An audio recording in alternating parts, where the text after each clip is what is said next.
Hey, Chef Scott here, Toothless in Tampa.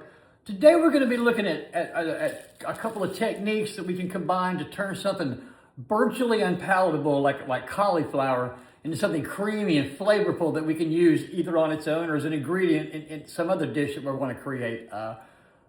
It's fairly simple, not very time consuming, and you know, something that we can use across the board. Once you learn these techniques, they translate to lots of different, different products. So let's get started with that.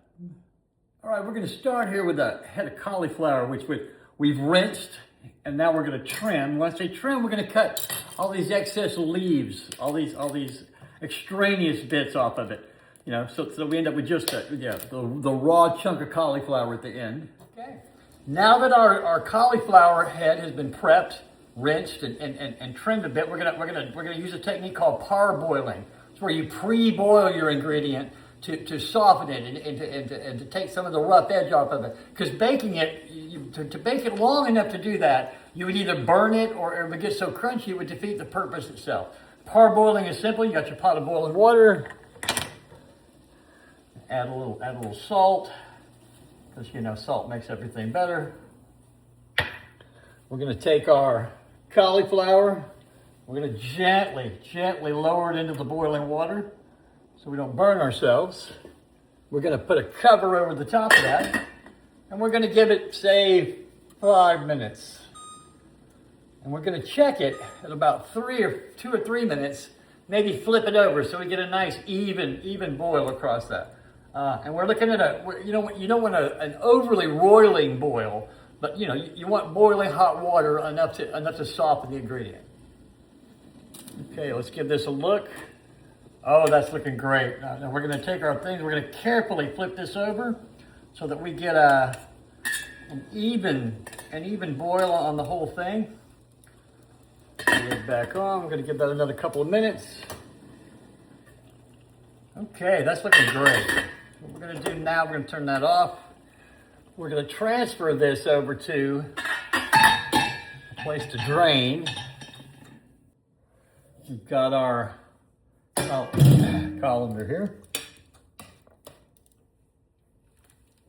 In there to drain and cool.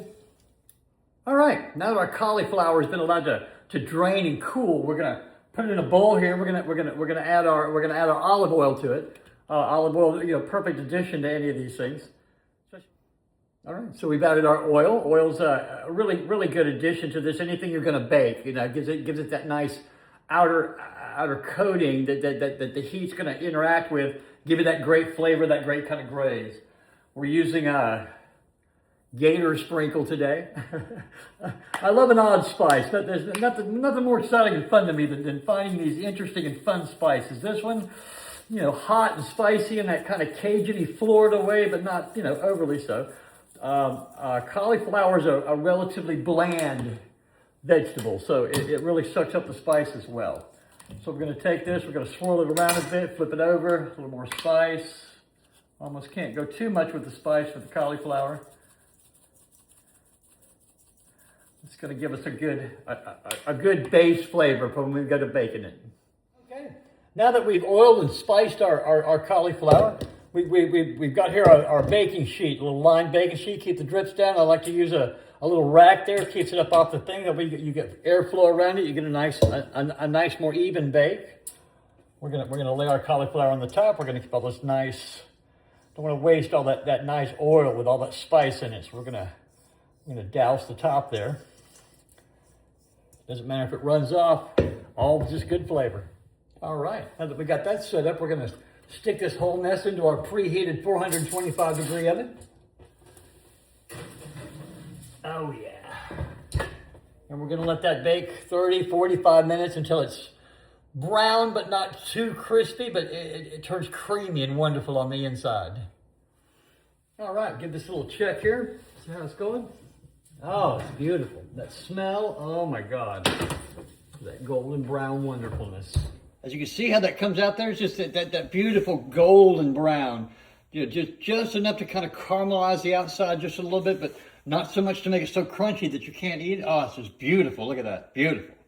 Okay, so that essentially is the entire recipe.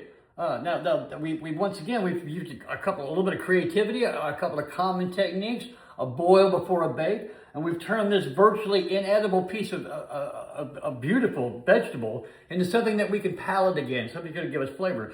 This could be added to a stir fry or a pasta dish or a casserole. You can even take this, just chop it up as it is, over a little bit of rice with that yum yum sauce. I figure with the yum yum sauce, oh my God, good stuff. So at this point, carve a little bit off, give it a chance. See how easy that thing is? It's like butter. My mother used to say it's like butter. Okay? So, simple little thing like that. Give that a little taste.